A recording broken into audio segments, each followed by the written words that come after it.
So hello guys, mega love shoutout po sa inyong lahat, no? Once again, Wow Life TV, ang inyong isa sa mga miyembro ng Kalingap Reactors. Mega love shoutout po sa lahat ng mga andyan.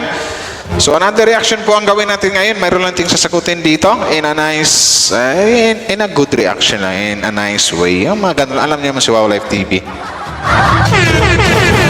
So ito na nga, about dito sa ano, na hindi na daw kailangan magpaalam ni Viancy. What? Kung sakaling aalis dito kay Kalingap Rob. Pero bago natin ipagpatuloy ito, suportahan po natin ang buong team Kalingap, Pusong Kalingap, One Kalingap, One Family. Sa pangunan ni Kuya Val Santos Matubang, Kalingap Rob at Edna Vlogs, Jack Tapia, sa lahat ng mga Kalingap Reactors and Kalingap Charity Vloggers.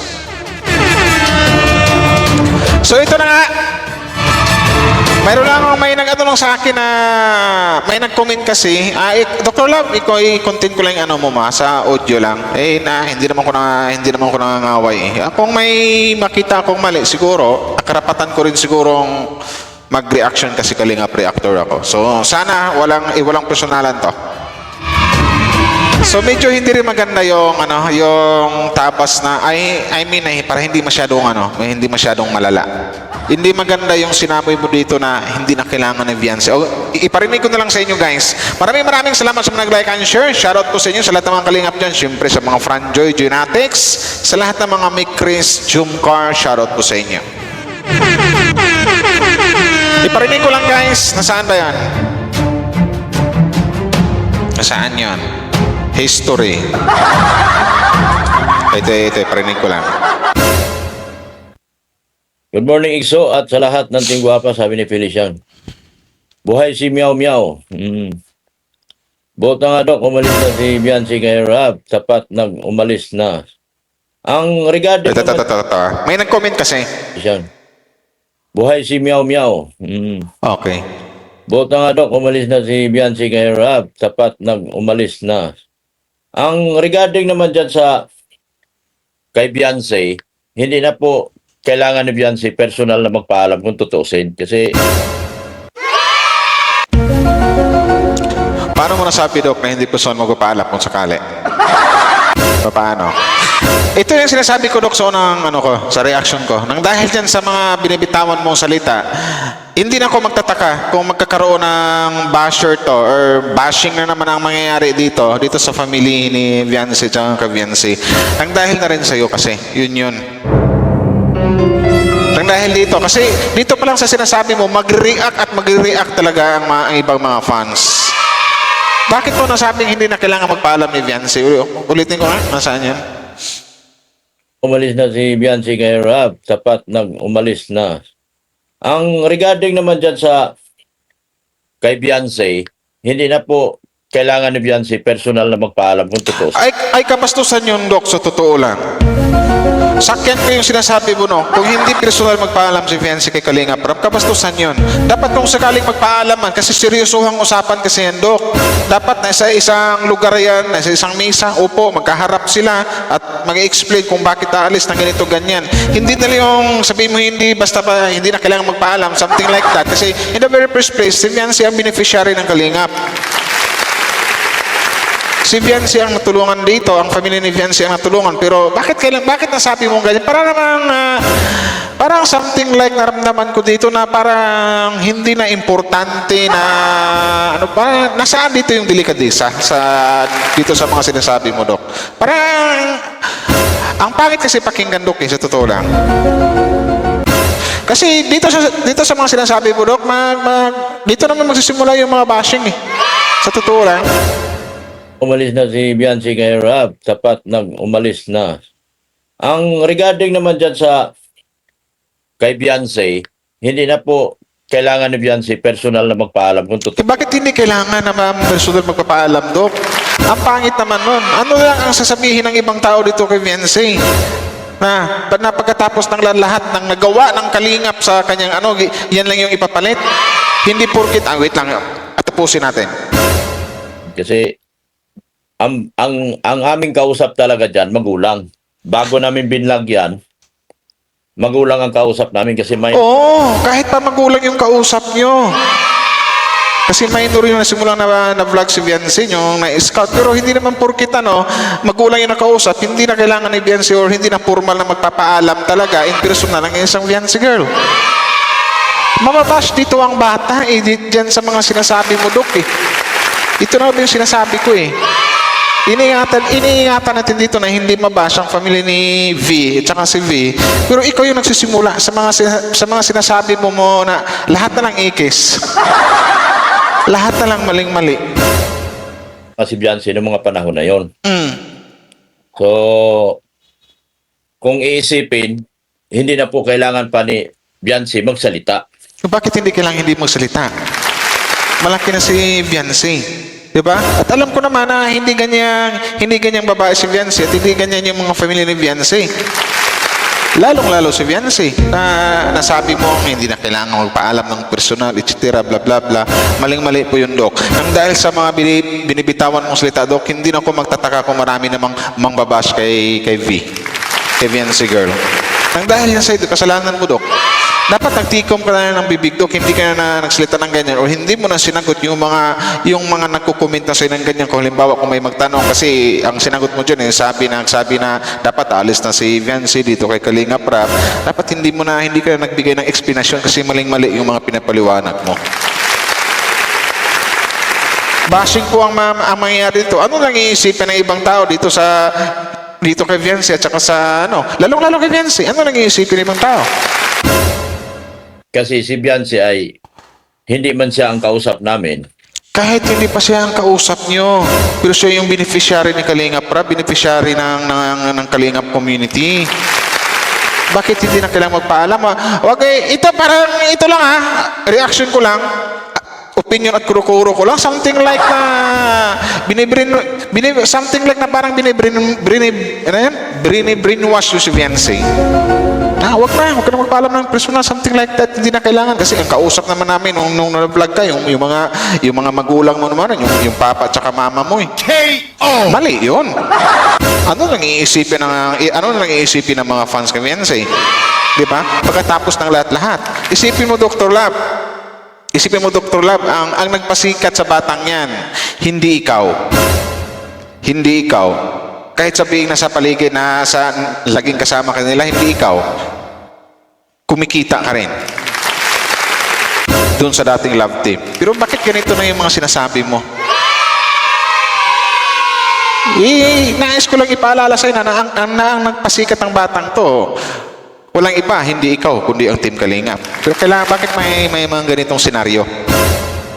Binlag namin. Kasi bago binlag yan, sabi ni Kiar, kausapin mo yung magulang kasi mahirap na. Minor yan. So ang kausap namin dyan, magulang. Kinausap ko yung magulang, pumayag yung magulang, tapos kinausap din ni Kiar, pumayag din yung magulang. Diyan sa mga explanation mo, Dok, uulitin ko lang uli. Ikaw yung nag-uupi ng bashing dito kay Viancy. Maling-mali. Ikaw yung laging gumagawa ng paraan para dapat hindi ganun. Ano lang iisipin ng ibang tao kay Viancy girl, di ba? Yon. So, ibig sabihin, kapag ang magulang nagpaalam na, legit na yan. Ang pagpaalam rin, Dok, yung formal na paalam, Dok, i-explain ko lang din sa'yo. Alam ko namang may pinag-aralan ka. Ang formal na pagpapaalam, yung nakikipag-usap personal. Yung hindi lang itadaan sa text or sa chat.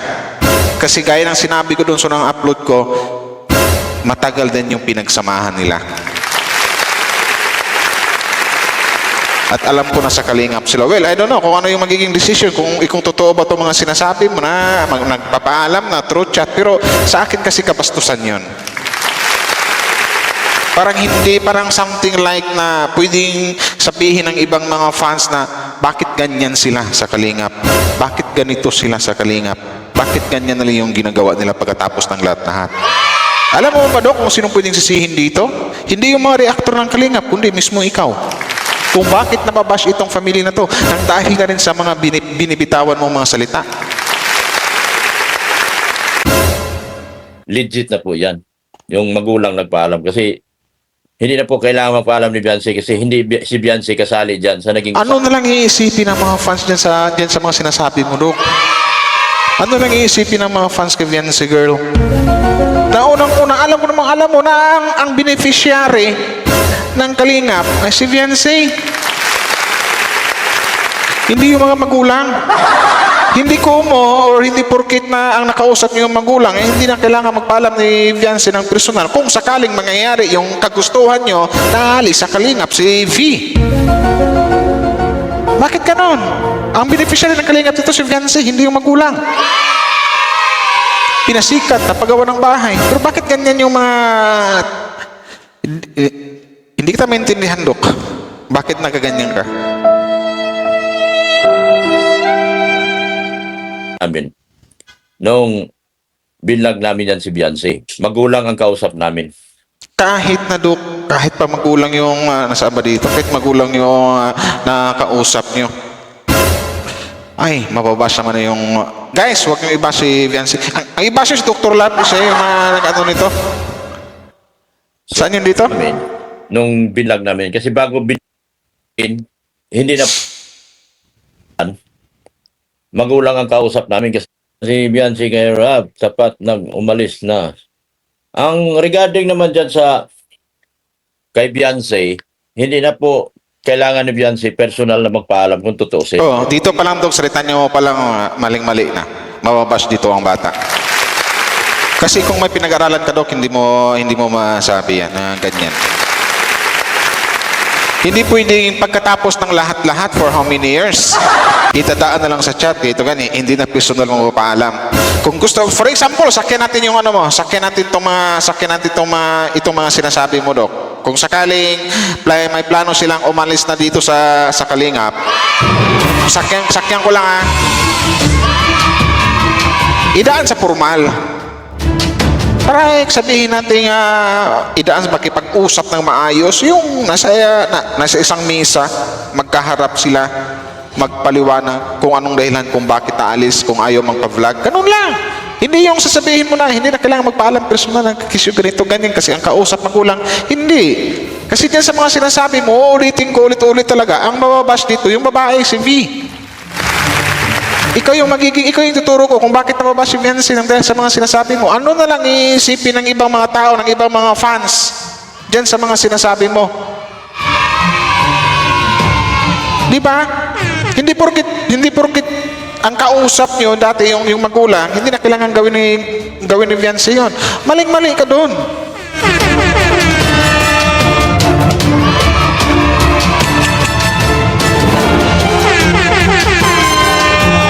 Yari ka doon, Dok.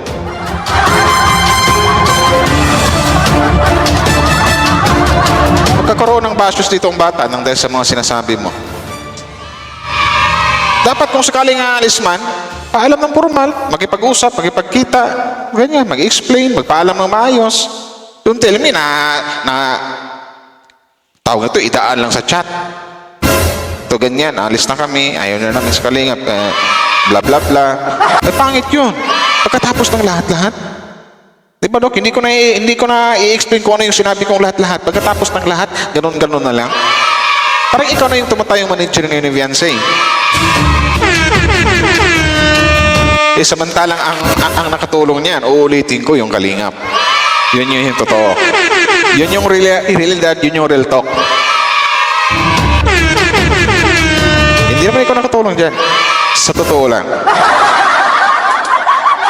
Mismo ang Kalingap.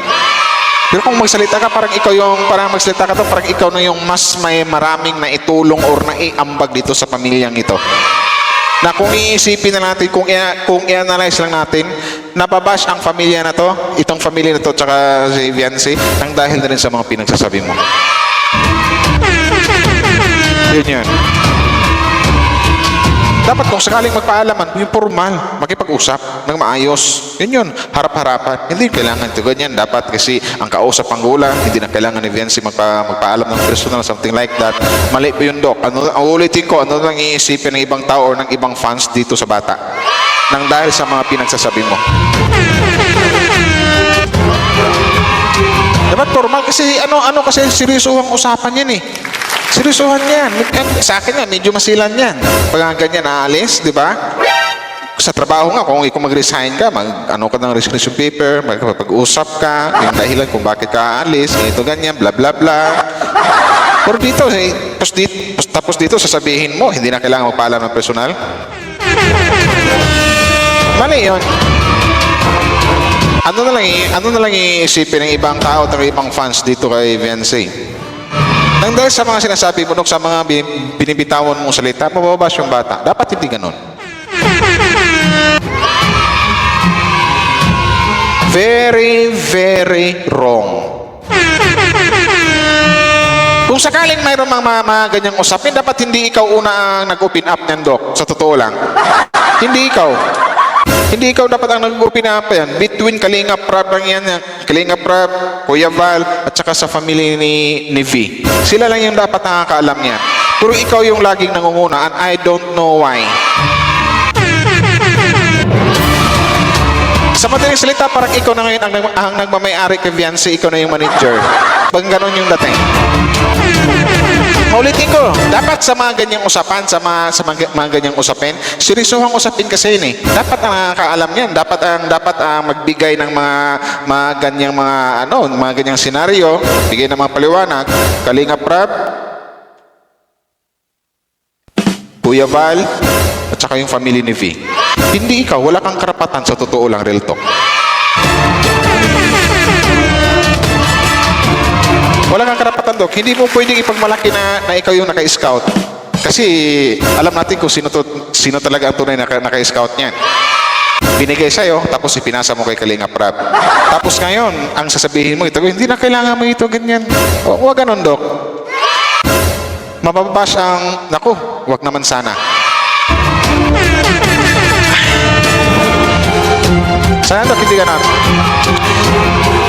Ulitin ko lang, Dok, ha. Wala po akong galit sa'yo. Medyo nawindang lang ako sa mga binibitawan mong salita. Kasi nung dahil sa mga sinasabi mo, baka mabash pa yung bata.